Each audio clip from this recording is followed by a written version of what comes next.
The National Desk, America's News, now.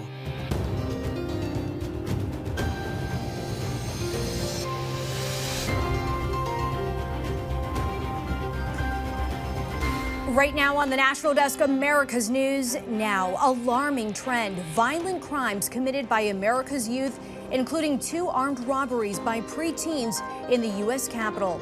And officers attacked what led a group of illegal migrants to assault New York's finest. The brazen beatdown, all caught on camera.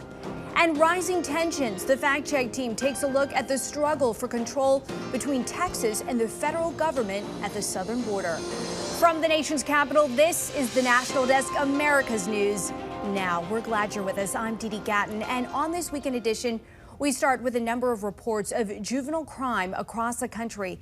Children as young as 9 and 10 accused in violent robberies in our nation's capital.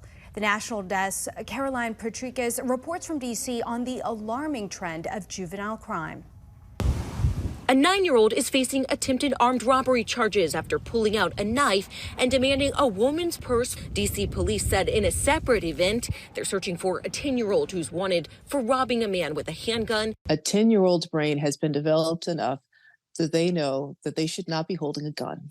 They should not be holding a knife. Former ANC Commissioner Denise Krepp blames district leaders. They should not be attacking somebody. But sadly, the adults in the room / the D.C. Council don't have that knowledge.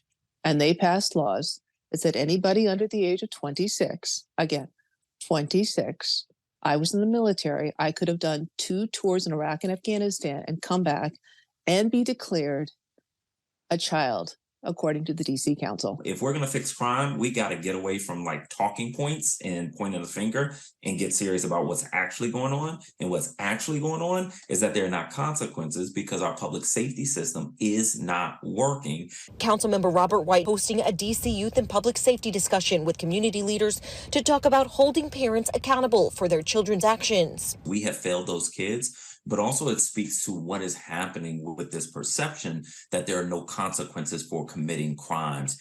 It's really hard when you don't have correct parenting, you have lack of resources, and that would just make kids frustrated, really, and have them going out doing things they probably have no business doing, especially at 1 o'clock in the morning. What are you doing out that late? In Northwest, Caroline Patrikas. In Tennessee, a group of teens now arrested over a series of armed robberies. Nashville police arrested 4 suspects, ages 15, 16, and 2 17-year-olds, and investigators say they're behind 5 robbery cases, including 2 carjackings. Charges are pending. Several cities are seeing a spike in teens and children involved in these crimes. The National Desk, C.J. Macklin spoke with police in Tulsa, Oklahoma. Tulsa police officers have made contact and arrested juveniles as young as 10 years old that have been responsible for stealing some of these cars. Earlier this month, Tulsa police said they were chasing a stolen car with multiple teenagers inside that ended up in a crash. The 4 teenagers in this Kia hit a utility pole and flipped over. Police say they also found an assault rifle in the vehicle, along with multiple body armor vests. 2 of those suspects were as young as 14 years old. In Tulsa, the most commonly stolen vehicles are going to be your 99 to 2006 Chevy Silverados, Chevy Tahoes, your Ford Series trucks, so that's the 1, 2, and 350 trucks. Also, we've had an increase in Kia and Hyundai thefts as well. Just days ago, another instance where police say a 13 and a 16-year-old were found, this time in a Hyundai that was stolen. Police surrounded that car, but the driver is accused of continually ramming police vehicles in effort to evade the area. You know, with respect to Kias and Hyundais, there's a trend that has been occurring across the nation, and so a lot of times that will attract a lot of younger juvenile offenders. The Tulsa Dream Center surveys kids to find out the reason behind their crimes in the city. Honestly, some of those situations that have taken place this year, like we knew those families, and it all boiled down to 3 real essential things, and one is just lack of resources. Also just lack of activities for them to be a part of, and then wanting jobs. And so it's like, you know, how can we bring those things to our boys and girls? Has been something that we've really focusing on. A group of teenage girls accused of a violent crime spree in a city just outside Seattle called Federal Way. Police say the group of girls attacked a woman in a grocery store parking lot using pepper spray while trying to grab her purse until bystanders jumped in to help. When you see allegations of this type of violence, it's got to be addressed in court right away. What prosecutors want to do is stop this behavior. And when you see allegations like this, you got to get it before a judge, and that's what we did. And we're acting on it right away because we don't want to see a case like this happen again. Police are now looking at whether these girls are connected to several car break-in cases last week where 3 teen girls with similar descriptions used hammers to smash into cars. In Ohio, new indictments for a teenage girl and boy over 2 attacks in downtown Cincinnati. A 15-year-old was waiting for his bus when authorities say a group of teens attacked him and chased him down the block. 8 teens punched, kicked, and stomped the boy. Cincinnati's mayor acknowledges this is the latest in an ongoing series of violence downtown. We cannot allow this to be business as usual in Cincinnati, which is why we're taking this so incredibly seriously. He says the incidents increased after a city bus contract changed because more students now have stops downtown after school where they get off the buses and loiter. One state is working to stem the tide of the rising juvenile crime trend. Maryland lawmakers unveiled legislation to hold juvenile offenders accountable, as well as the adults who run the juvenile justice system. It would grant the state more power to charge children under 13 for several offenses, including car thefts, charges which are currently blocked under controversial reform laws. While youth offenders account for less than 10% of the crimes committed, unfortunately, it is clear that they've become the largest part of the crime perception challenge in Maryland. The police chief of Prince George's County said current laws have also made it difficult for police to question teens about anything. Authorities are looking for the illegal migrants caught on video beating 2 New York police officers. Police believe 4 of the migrants may be on the run in California after being released without bail. The attack and their release causing growing outrage as New York Governor Kathy Hochul is calling for them to be deported. But Governor Hochul still supports New York as a sanctuary state. Now, many states and cities that harbor illegal migrants do so at the cost of their own residents. The National Desk, Christine Frizzell reports. Leaders of several American cities say they've reached a breaking point. We're here today because we really don't have a choice. Massachusetts Governor Maura Healey facing pushback from residents for converting this rec center outside of Boston into a migrant shelter. We sympathize with them. We as a people in our community, we love, but sometimes we love so much that we spite our own selves. Shame on Healey! Some furious they could lose the facility for the next 4 months as they watch other aspects of daily life grow more difficult. We have schools now, teachers who have class sizes that are increasing, students that they don't have the supports to help. We have hospitals that are, patients are in the hallways right now. The Democratic City Councilor Erin Murphy suggesting when hers and other cities were designated sanctuary cities, they may not have thought through how much support would be needed. There's a concern that their local resources are going to be depleted. So I think it is shedding light on what it really means to be a sanctuary city. Similar challenges in New York City, where a tent camp is growing by the day outside of a major shelter there. No tenemos donde vivir, no hay trabajo ni nada. This man says we don't have anywhere to live. There's no work.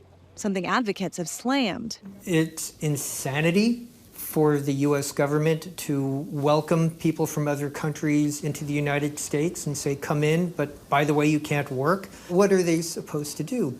Questions about making ends meet looming large for big cities as well. Chicago already spending more than $150 million to pay for migrants. Denver, more than $40 million. And New York City reporting spending more than $2 billion already, projecting it could be $12 billion more if things don't change.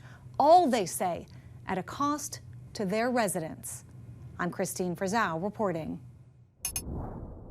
Republican Governor Greg Abbott has ordered more razor wire to go up despite the Supreme Court recently ruling the federal government has authority to cut it down. I'm with Connor from the Fact Check team. Now Texas Democrats, they are calling on President Biden to take control of the state's National Guard. Can the federal government do that? Well, Dee, I saw arguments on both sides, so I'll give you a couple of those. So on the Fed side, under existing law, including the Constitution, the federal government is usually in charge of immigration policy. authority because it's the supreme law of the land, meaning it trumps state law. And then there's Title 10 of the U.S. Code, which grants the Secretary of Defense authority to control troops during certain situations like rebellion or invasion. There's clearly a lot at play here. What's the other side of the argument? So then, according to Governor Abbott, he thinks he should be in control of his state's border because the Texas National Guard operates under Title 32, where the governor gets to act as commander-in-chief of the state's armed forces. Aside from that, Abbott also says the state has a constitutional right to protect and defend itself from an invasion. And Connor, has this happened before? It has, but it's pretty rare. The last time it happened was back in 1957 under President Eisenhower when he used federal law, including Title 10, to order the Arkansas National Guard to protect 9 black students after the state's governor had called for troops to block their entry into an all-white school. All right, Connor, thank you. For more on this Fact Check Team topic, including links to their sources, scan the QR code on your screen or visit thenationaldesk.com. Dangerous criminals continue crossing the southern border. ICE says it arrested a known terrorist in the U.S. nearly a year after he crossed into the country illegally. His name not released, but he was a member of Al-Shabaab and caught near Minneapolis. ICE also busted more than 170 illegal migrants in a major nationwide sex sting. The suspects arrested on charges including child sex abuse, molestation, child porn, and murder. The arrests were made in 25 U.S. cities over 1 week. All will now go through immigration proceedings for possible deportation. Is to help Texas fortify this border, help them strengthen the barricades, help them add barriers, help them add the wire that they need to so that we can stop this invasion once and for all. Florida Governor Ron DeSantis sending 1,000 National Guard members plus the Florida State Guard to the Texas border. Most House Democrats on Capitol Hill do not support deporting illegal migrants caught driving drunk or on drugs in the U.S. Just 59 Democrats joined 215 Republicans to pass a bill that would deport illegal migrants caught driving under the influence, while 150 Democrats voted against it. The House Judiciary Committee wrote 150 House Democrats just voted to not deport illegal aliens who drive drunk and endanger our communities. Retweet to show that Democrats don't care about your safety. Former President Trump also making his position clear about the border security talks. He spoke from D.C. while meeting with the Teamsters Union. I hope the Republicans don't, and the Democrats don't make a bad border deal, because a bad border deal would be worse than no deal at all. You don't need a deal to tighten up the border and to make it secure. Trump said any deal that doesn't secure the border should be rejected. As the nation grapples with the migrant surge, new figures show the scale of the problem in our state's immigration courts. Florida's backlog of cases reaching, look right here, more than 481,000, a massive jump compared to 2012, when they had just 17,000 pending cases. Texas also overwhelmed with more than 458,000 pending cases on its docket. California and New York are bogged down with a combined 692,000 outstanding applications. Still to come on this weekend edition of the National Desk, grim warning. Authorities are worried about an attack that could shut down water, power, transportation, and devices.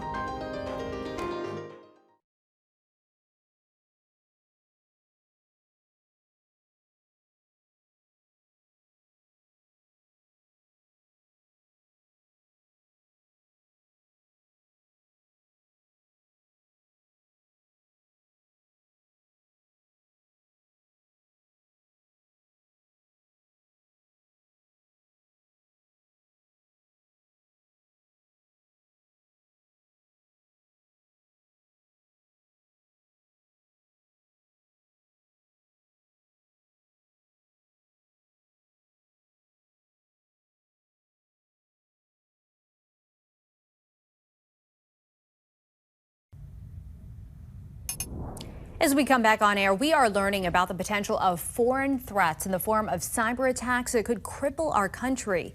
The National Desk, Kayla Gaskins with the new warnings.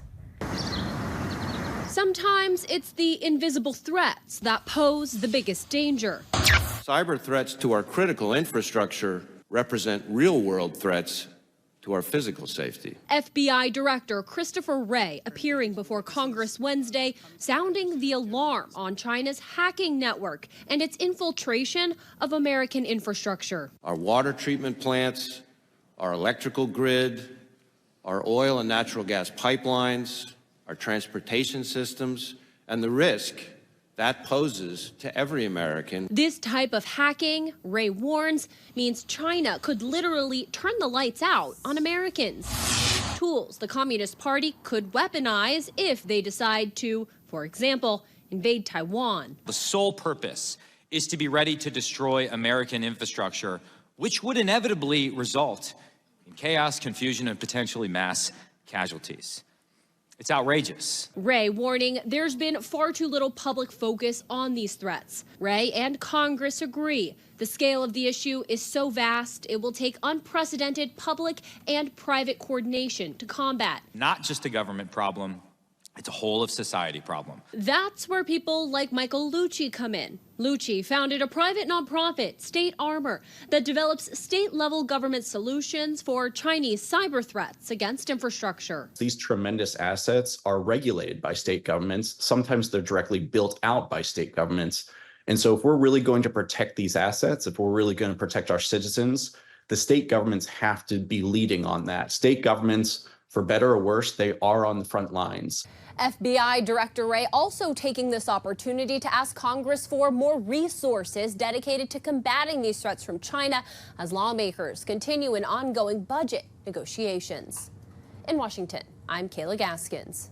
So to come here, high-tech training. See how law enforcement are using virtual reality to help train officers in highly stressful situations.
The National Desk team of reporters is bringing you the headlines from coast to coast. We're taking the pulse of America from an Oklahoma hospital using artificial intelligence to train law enforcement to homeowners in North Carolina pushing back against a proposed insurance rate hike. We're taking the pulse of America, but we begin in Pennsylvania, where officials are calling on young Americans to perform their civic duty. Pennsylvania's Secretary of the Commonwealth, Al Schmidt, thanking longtime poll workers for their contributions during a Tuesday poll worker honoring event. Schmidt says the Shapiro administration also hoped to see more young people perform their civic duties and become poll workers at the upcoming primary election, too. We've been pushing heavily to recruit younger people to step up and serve as poll workers. Schmidt adds that aside from serving your civic duty, it's also a great way for young people to learn more about the election process. In Luzerne County, the Bureau of Elections aims to have at least 1,000 poll workers to support the around 195,000 registered voters across the county. Aaron Harvey, the Director of Elections for Luzerne County, says poll workers are often the unsung heroes of election days, but are so important and are greatly appreciated. Because it's a big commitment.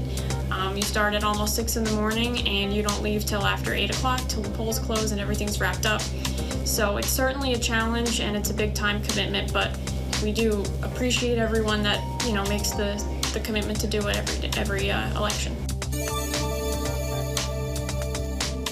It takes more than one person. It takes a whole town to fight back. Barbara Sampson was one of many who came to Insurance Commissioner Mike Causey's forum about the 42% statewide insurance rate increase, an increase financial advisor Elizabeth Hartman cannot get behind. My initial reaction is pure rage. These rate increases are being presented to us as a negotiation. However, this is a negotiation in bad faith. She explained a 99% premium jump for coastal counties equates to an almost $5,000 annual increase.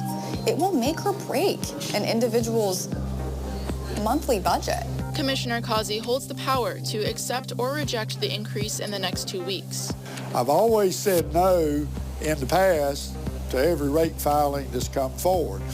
If Causey says no, then a court date will be set and he will negotiate with the Rates Bureau.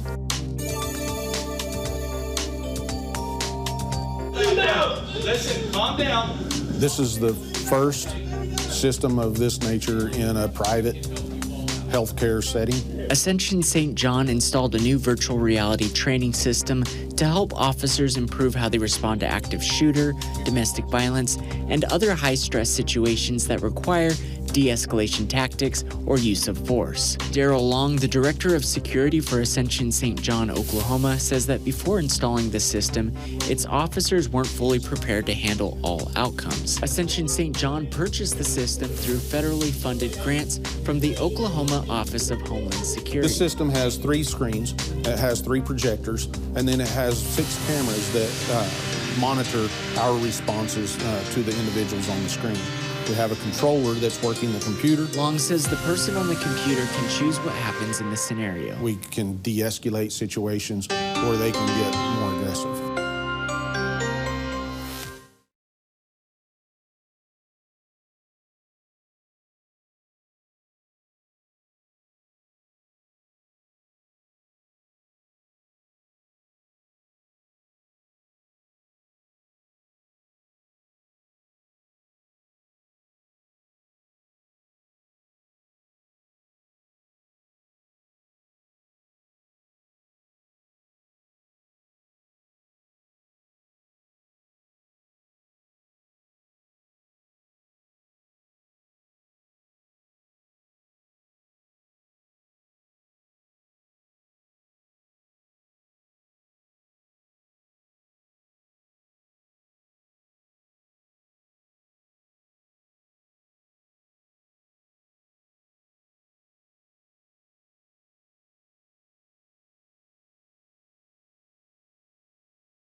The World Health Organization recently designated the job of firefighting as a carcinogen, putting it in the same category of risk as cigarettes. Spotlight on America's Lisa Fletcher reports. Diane Cotter's husband, Paul, a firefighter, was in perfect health until 2015.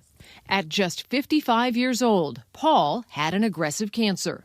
When the doctor said those words, "It's cancer," I screamed, and my husband just broke out into a white sweat. It would end his 27-year career in firefighting and send Paul into a depression. His depression is what spurred me on to research firefighter cancer. This room, it's the war room. Diane launched a crusade, turning her knitting room into a command center, firing off 25,000 emails, trying to unravel the mystery of why so many young firefighters were getting cancer. She discovered that embedded in their turnout gear were fluorinated chemicals known as PFAS, a class of waterproof materials long suspected to be carcinogens. The numbers of these chemicals in our report, they look like a typo. They're so high. One of them, PFOA, was just placed into the most dangerous class of carcinogens by the World Health Organization. Our number one exposure we get to carcinogens is simply putting on our bunker gear and taking it off every day. Ed Kelly is the general president of the International Association of Firefighters. Cancer's been plaguing the fire service for generations, but it's at an epidemic level now. We obtained a running list of job-related cancer deaths among firefighters since 2018. It wasn't uncommon for us to find victims in their 20s and 30s. We know with cancer, early detection is one of the best ways of getting at it. Should firefighters be eligible for early screening and advanced monitoring? It's critically important that firefighters get screened at younger ages. We know that a lot of our health insurances won't cover that screening at a younger age. We need change in that. We contacted 8 of the largest health insurance companies in the U.S. to find out if they're covering screenings for early detection and at what age a firefighter is eligible. None of them answered our question. Some places you are covered. Other places they have minimal coverage. So we need to do better. We'll go from Main Street to Wall Street and from the boardroom to the courtroom and take this fight wherever we need to go. And the pressure is mounting. More than 20,000 firefighters, including Diane Cotter's husband, Paul, have joined a federal lawsuit against PFAS manufacturers. The polluters have to pay. They've poisoned America's bravest. I stay in contact with so many widows and widowers of firefighters, and I want them to know we're seeking justice for them. We truly are. For Spotlight on America, I'm Lisa Fletcher. Still to come on the National Desk, losing influence. Former White House economic advisor Steve Moore explains if political decisions are costing unions support among their own members. And investing in America, a retail powerhouse is expanding. Details on the expected store surge from Walmart. You're watching the National Desk, America's News Now. You can catch us live weekdays from 6 a.m. to 11 a.m. and 10 p.m. to midnight Eastern Time and anytime online at thenationaldesk.com. We'll be right back.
The National Desk, America's News Now.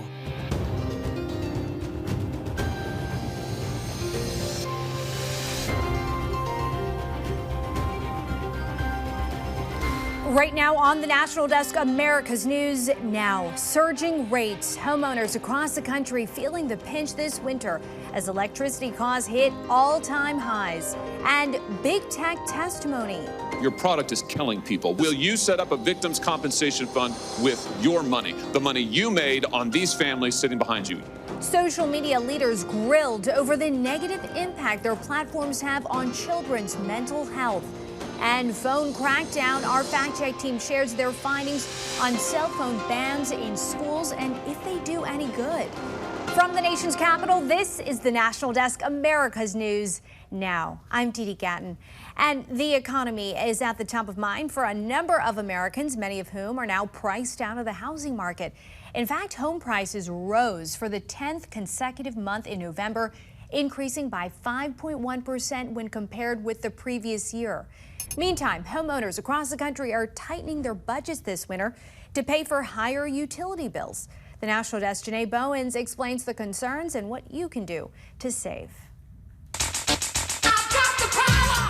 Some homeowners across the country have got the power, meaning higher power bills because of cold temperatures. It was $256 for this last month, and that's just heat. This month, our electric bill was closer to $180.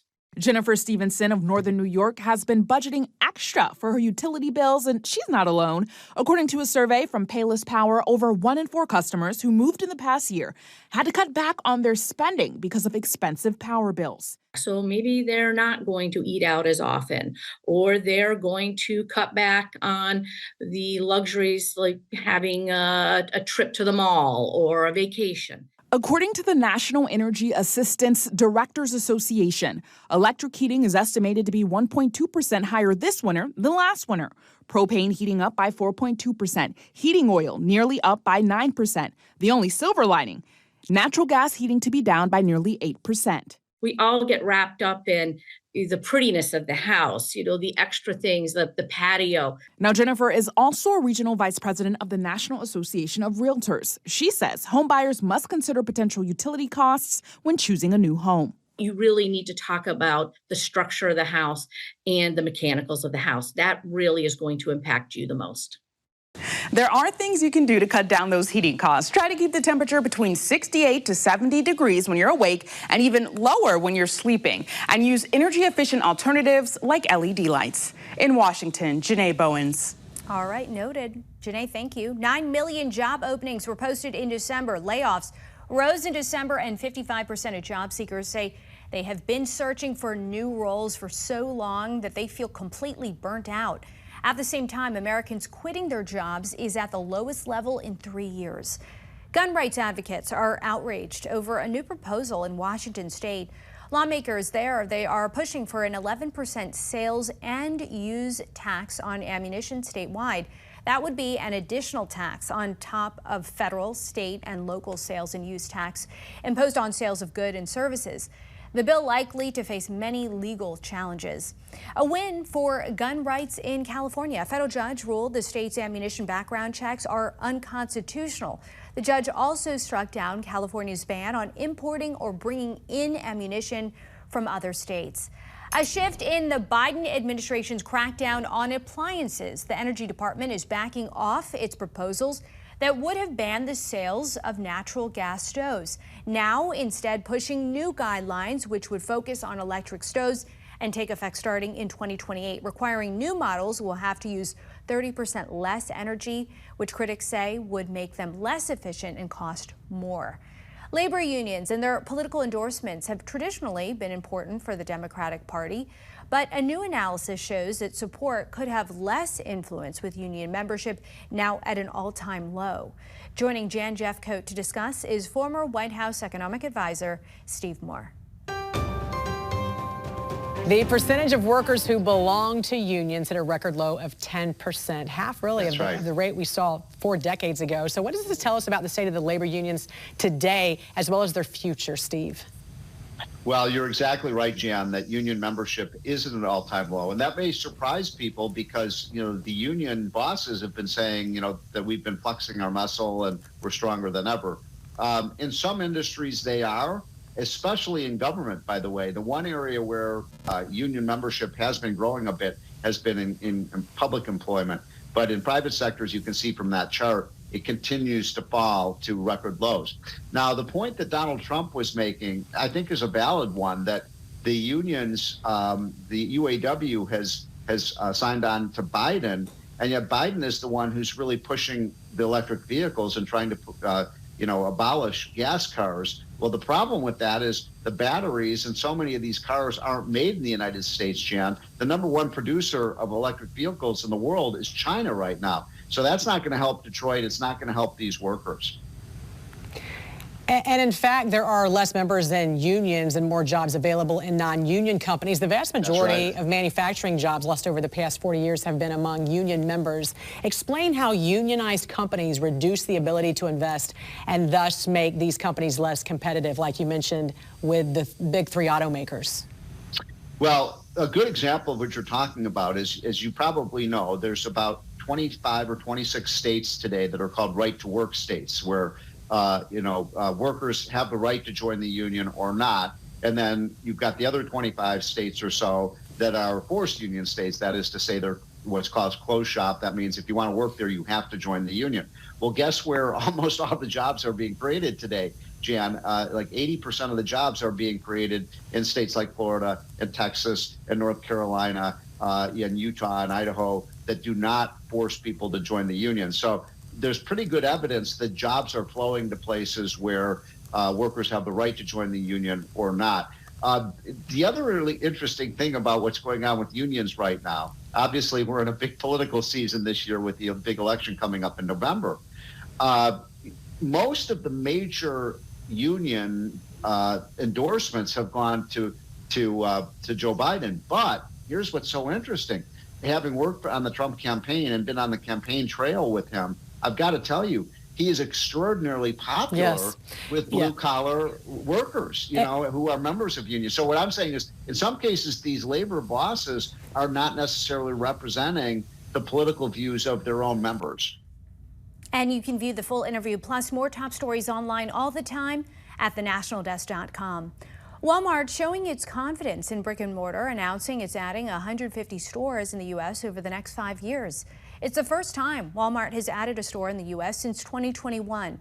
The grocery giant also planning to raise hourly wages and provide its managers with annual stock grants.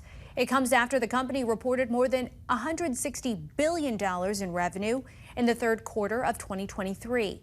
The Federal Communications Commission moving to criminalize AI-generated robocalls. This after a robocall impersonating President Biden told New Hampshire residents not to vote in the state's primary. The federal agency expected to vote on the proposal in the coming weeks. The heads of the world's biggest social media companies face lawmakers and parents who say these platforms put their children in danger and in some cases led to their deaths. The National Desk Atra Elnishar was there. From Silicon Valley to Capitol Hill, concerned about kids' safety. The most powerful executives in tech appearing before the Senate Judiciary Committee for what one lawmaker described as a pummeling. You have a product that's killing people. The issue at hand? Child sexual exploitation online. CEOs of Discord, Snap, TikTok, X, and Meta defending their practices in a room full of concerned parents, many who've lost their kids to suicide. Meta's Mark Zuckerberg addressing them directly. No one should have to go through the things that your families have suffered. And this is why we invest so much and are going to continue doing industry-leading efforts. Despite broad bipartisan support, Congress has failed to pass real reform, like eliminating platforms' protection from liability or requiring more in-app parental controls. We can no longer trust big tech to do it on its own. Now, it's not that these tech CEOs oppose regulation, period. They just have very different ideas than lawmakers about what that should look like. For example, Meta tells me they want to see legislation aimed at the App Store level so that app stores like Google's and Apple's would be legally required to have parental controls in place so that a parent could block their child from ever downloading Facebook or Instagram. That really leaves parents with the same choice they have now, which is, do I let my kid use a platform that poses a lot of risks and a lot of potential harms, or do I stop them and isolate them from their peers? Platforms like Snapchat, Facebook, and Instagram have implemented dozens of child safety features in recent years, but most on Capitol Hill aren't buying it. Do you think that they're genuinely interested in fixing the issue? I think if they were genuinely interested, they wouldn't oppose everything we do. A fundamental disconnect and lack of trust between Congress and big tech, stalling progress and leaving kids vulnerable every time they pick up their phones. On Capitol Hill, I'm Atra El-Nashar reporting. The Apple App Store and Google Play removing a social media app popular among teens over sextortion concerns. Wiz allows users as young as 13 to scroll through profiles that show a person's picture, first name, age, and state.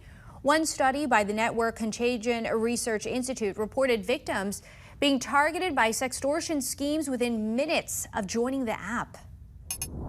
Schools have been cracking down on cell phones in the classroom. I'm with Connor from the Fact Check team. Connor, how common are phone bans? Well, Dee Dee, most schools ban it right now, but it's fluctuated over the years. According to federal data from the National Center for Education Statistics, 90% of schools had a ban back in 2010, but that declined to 65% by 2015. But it's risen since then because now more than 3/4 of schools banned cell phones between 2019 and 2020. How big of a distraction are these phones? Oh, good question. So a poll of 200 students from Common Sense Media found 97% of students use their phones during school hours for about 43 minutes per day. The poll found that during those 43 minutes, students were usually checking social media, on YouTube, or even gaming. Most schools, they have a ban, but so many students are still using their phones. Begs the question, do they even work, right? Well, it's really hard to say because keep in mind, some schools allow students on their phones between classes or during lunch or even for learning purposes. But there is some research that suggests these bans do have some academic benefits. For example, a study published in Science Direct found test scores increased by 6.4% among 16-year-olds in England after schools banned phones. Wow. All right, Connor, interesting findings. For more on this Fact Check team topic, including links to their sources, scan the QR code on your screen or visit thenationaldesk.com. Still to come on the National Desk, our team of correspondents breaks down this week in Washington, including a poll in the presidential race that could raise some concerns for Donald Trump.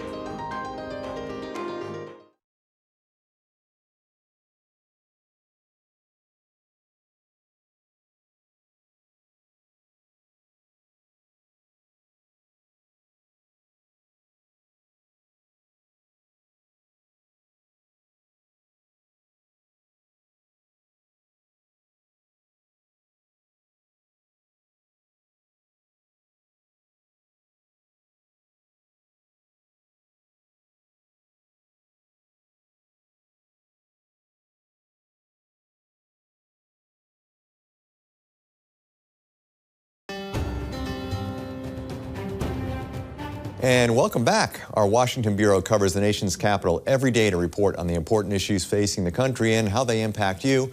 The Bureau's correspondents are here to share their insights on the stories they've been covering. Nevada next up on the presidential primary schedule as former President Trump looks to wrap up the nomination sooner rather than later. But national correspondent Atra El-Nashar, a new poll raising some concerns for Trump in the general election. Tell us about that. Yeah, this new Quinnipiac poll, Steve, that's out this week shows President Biden with a 6-point lead over former President Trump. That same poll was taken in December, and they were tied, essentially. So that really could be setting off some alarm bells at the Trump campaign, especially when you look at gender. When you break this poll down by gender, women, 58% support President Biden, only 36% support former President Trump. Now, Quinnipiac also did a hypothetical matchup between Biden and former South Carolina Governor Nikki Haley. Totally different story. In that poll, Haley is up 47% versus Biden's 42%. And that is really supporting Haley's argument for staying in this race, despite former President Trump's lead over other Republicans in the primary. However, when it comes to delegate math, she cannot earn any in the Nevada caucus, and she has pretty slim odds in her home state of South Carolina, where former President Trump is way ahead in the polls. And we'll be watching this very closely, assuming it's Trump versus Biden, two very unpopular candidates. I'm sure it'll be a roller coaster watching these polls from now until November.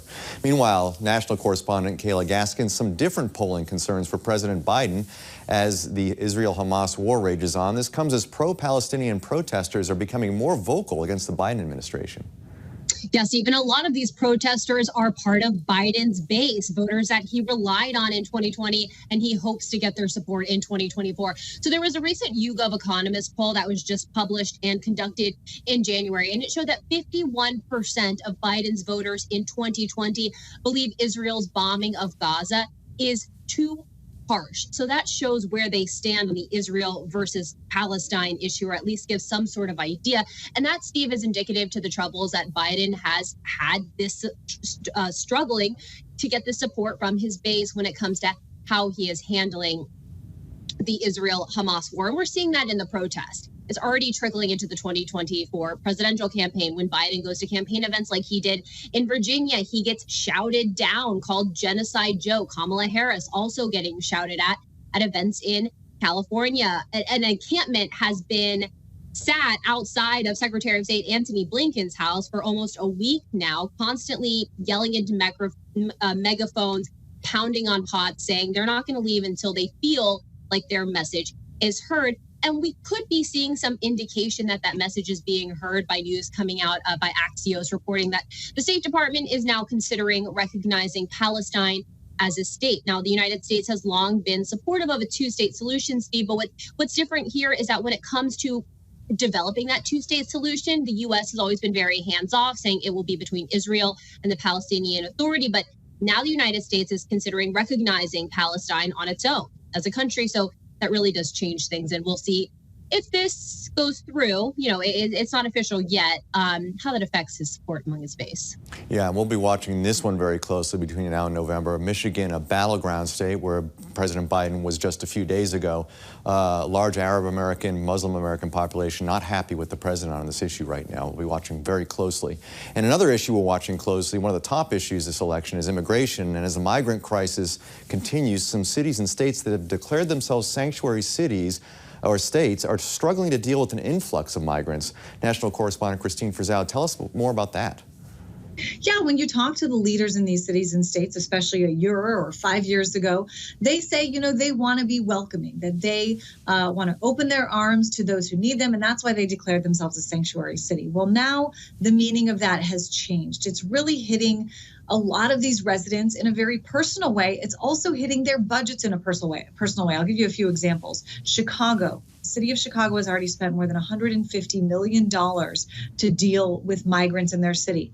Denver, more than $40 million, and New York City has spent more than $2 billion on these migrants. I spoke last week with the city councilor at large in Boston, Erin Murphy, and she is, you know, really facing some big decisions. Her constituents are very worried. They don't want to speak up too loud because they don't want to be accused of being, you know, not open, not kind to these migrants, but it's impacting their own families. For example, a recreation center in Roxbury that really served a lot of the community, kids as well as seniors, to really go and connect with others on a daily basis. These kids after school while their parents are working had a place to go.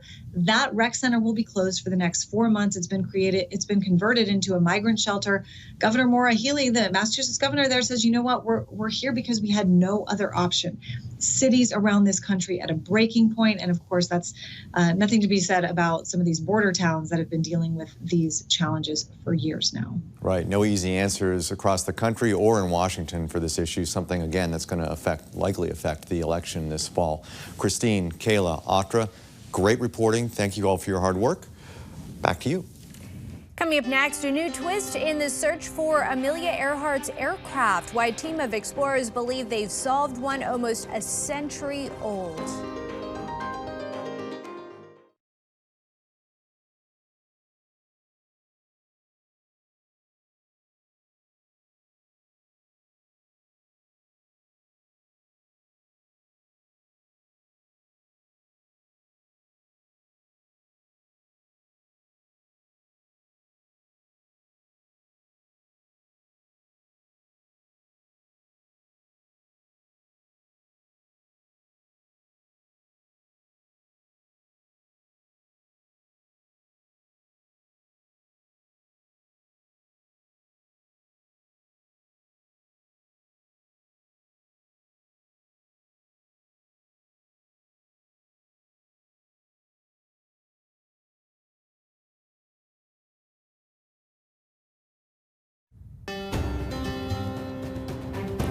This is the National Desk, America's News Now. We have reporters all across the country in your neighborhoods covering issues that matter to you.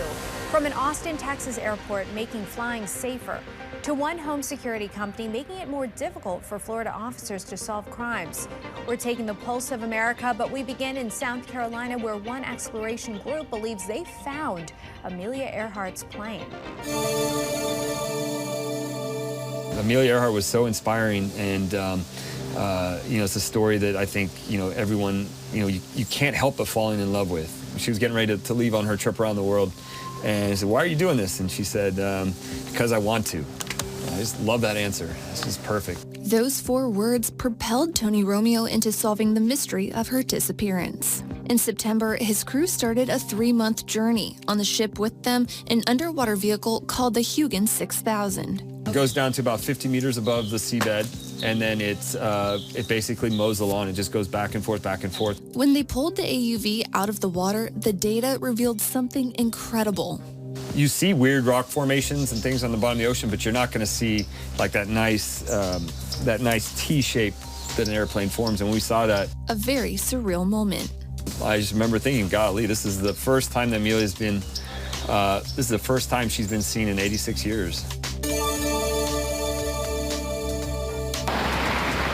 It is the gateway to our city, and really important that we have a high level of safety. Austin Congressman Lloyd Doggett says he's encouraged to see the Advanced Air Traffic Control Tower simulator system delivered to ABIA on time. I feel pretty good about going in and out of that airport, but I think we need to do more to assure safety and avoid any kind of near miss like we've had too often in recent months. ABIA says it's incredibly grateful to be selected for such a groundbreaking initiative, saying in part, safety is our most important shared priority with all our airport partners, and we thank the FAA for their commitment to ensuring the safety of air travel for our community. However, Doggett says the new technology doesn't combat a national shortage of air traffic controllers. The best equipment is insufficient if we don't have an adequate number of controllers, and we don't. Whether we're looking for a burglar, a murderer, or anything that might have happened in their neighborhood. I mean, you can pretty much name any crime, and we've had video cameras from Ring doorbell neighborhoods that have helped us solve those crimes. Starting this week, the popular home security company Ring is changing its privacy features, making it so law enforcement agencies can no longer mass request doorbell camera footage from users through the company's Neighbors app. Those with the Martin County Sheriff's Office say that doesn't mean they still can't go and ask residents directly. If they want to volunteer that video, they still can do that. It's just one step, that is maybe eliminated, but we're clever, just like criminals are clever, and we'll find a workaround to that. But time can still play a huge role. Officers are asking residents with security cameras to register them with the police department. So they know this does not give us access, but it lets us know who has video. Should a crime occur or something that we're investigating, we can reach out to those neighbors, and with their permission, they can share that video with us. Still ahead here on the National Desk, ticket hike. We often hear how much commercials for the Super Bowl go for. Find out how much tickets are for the big game.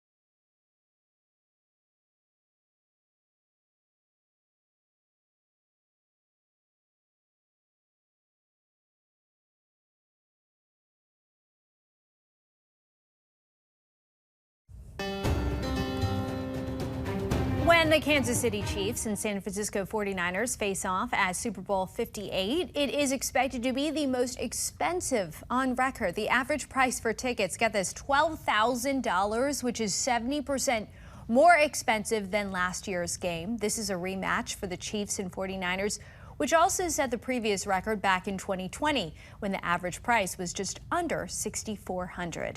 That'll be all for us on the weekend edition of the National Desk, America's News Now.